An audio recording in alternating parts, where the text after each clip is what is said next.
Assalamualaikum warahmatullahi wabarakatuh. Berjumpa lagi dengan Pak Trisno. Hari ini kita akan belajar materi kelas 6, tema 1, subtema 2, pembelajaran 1, selamatkan makhluk hidup. Hari ini kita fokus pada subtema 2, yaitu hewan sahabatku. Oke, kita lanjutkan ke materi berikutnya.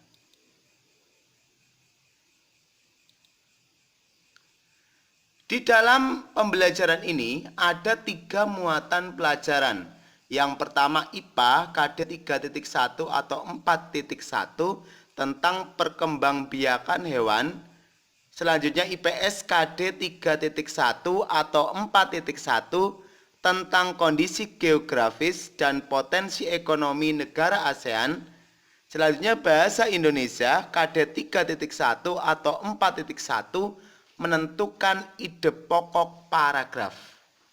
Kita akan bahas satu persatu.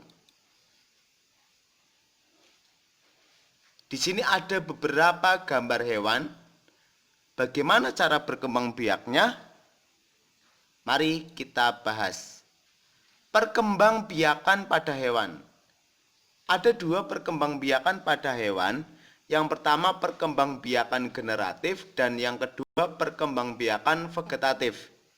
Perkembangbiakan generatif pada hewan terjadi melalui perkawinan, yaitu peleburan sel kelamin jantan dan sel kelamin betina. Sel kelamin jantan disebut sperma dan sel kelamin betina disebut ovum atau sel telur. Sedangkan perkembangbiakan vegetatif adalah perkembangbiakan secara tidak kawin. Artinya, melalui bagian tubuh hewan itu sendiri. Macam-macam perkembangbiakan generatif pada hewan. Yang pertama, perkembangbiakan dengan cara bertelur atau ovipar. Pada perkembangbiakan ini, pembuahan terjadi bisa di dalam rahim atau luar rahim hewan betina dan dikeluarkan dalam bentuk telur.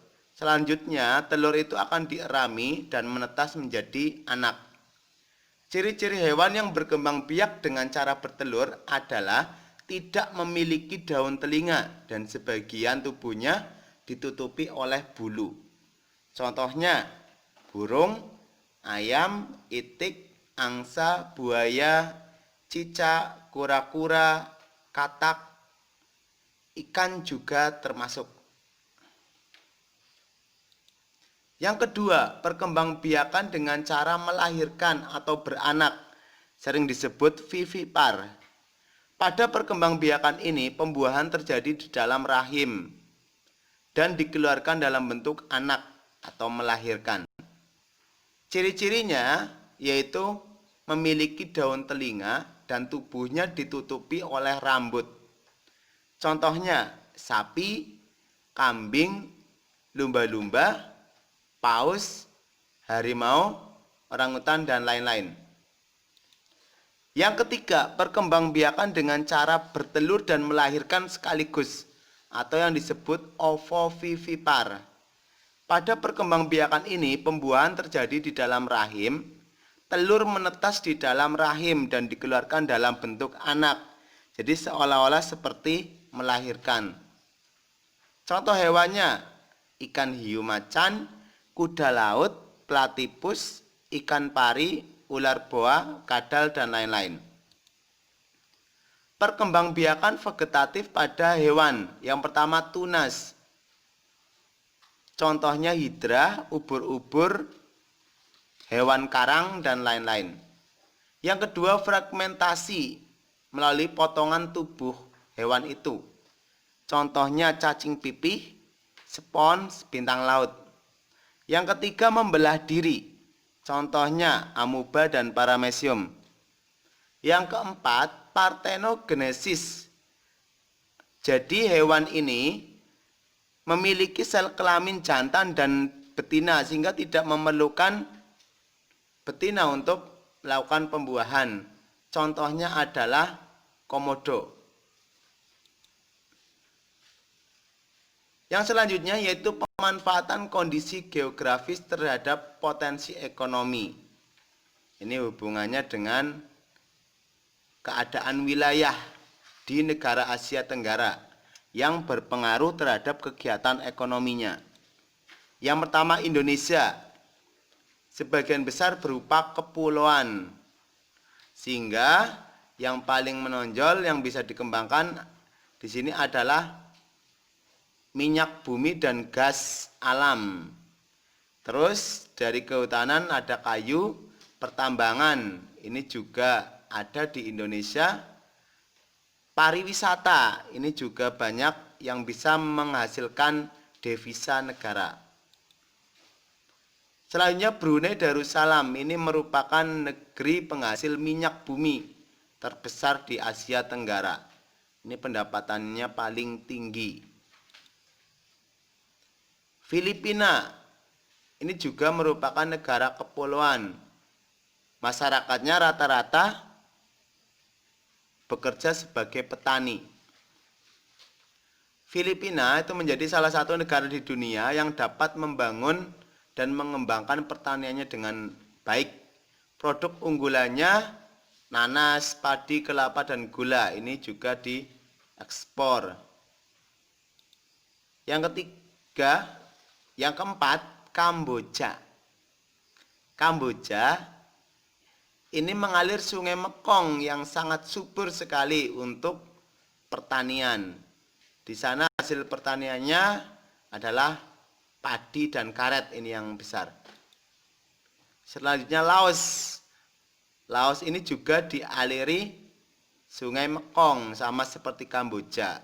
Pertanian menjadi mata pencarian paling utama di Laos. Yang keenam, Malaysia. Kegiatan ekonominya adalah pertanian, pertambangan, dan industri. Perdagangan internasional ini mengalami pertumbuhan yang pesat.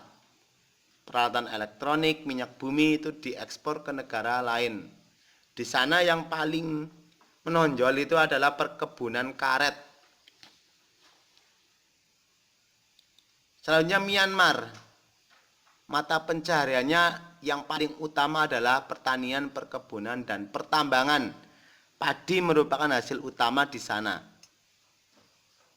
Myanmar merupakan salah satu negara penghasil padi terbesar di Asia Tenggara. Selanjutnya Singapura, ini adalah negara yang paling kecil di Asia Tenggara. Karena letaknya strategis menjadi tempat transit teramai di Asia. Yang kesembilan, Thailand. Ini mendapat julukan lumbung padi Asia Tenggara karena memang penghasil padi terbesar. Terus ada juga hasil perkebunan, kehutanan, pertambangan, dan industri. Penghasilan utama itu adalah dari sektor pariwisata. Karena banyak sekali budaya-budaya Thailand yang masih kokoh sampai sekarang. Vietnam.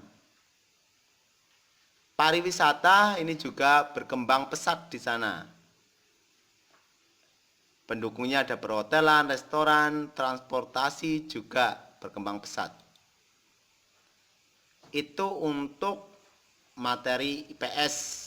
Selanjutnya bahasa Indonesia menentukan ide pokok. Ini sudah berkali-kali diulang di video pembelajaran yang sebelumnya. Ide pokok itu adalah inti dari sebuah cerita.